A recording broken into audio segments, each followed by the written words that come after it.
Tapha kaleessa gaggeeffameen Maaliin Burkina Faso 2-1 injifattee sanbooda immoo Afrikaan kibbaa tarii waancaa argattii jedhamuun kan tilmaamamte Morookoo 2-0 injifattee xumuratti tolchite. Walumaa gala Angoolaa, Naayijeeriyaa, Giinii, Riippaabilikii Demokiraatawaa Koongoo, Keep Verde, Cote d'Ivoire, Maalii fi Afrikaan kibbaa marsaa nuusaaf biyyoota darban 8 ta'aniiru.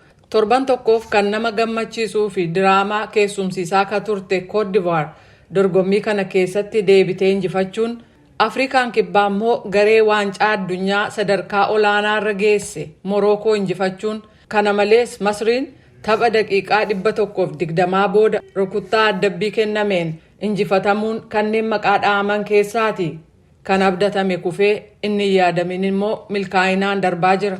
Marsaan ittaanu taphi biyyootii injifatan 8 gidduutti gaggeeffamu jimaata guraandhala 2 bara 2024 hanga guraandhala 3 gidduutti gaggeeffama. Shaampiyoonaa yeroo 3 kataate Naayijeeriyaan jimaata guraandhala 2 Angoolaa waliin taphatti.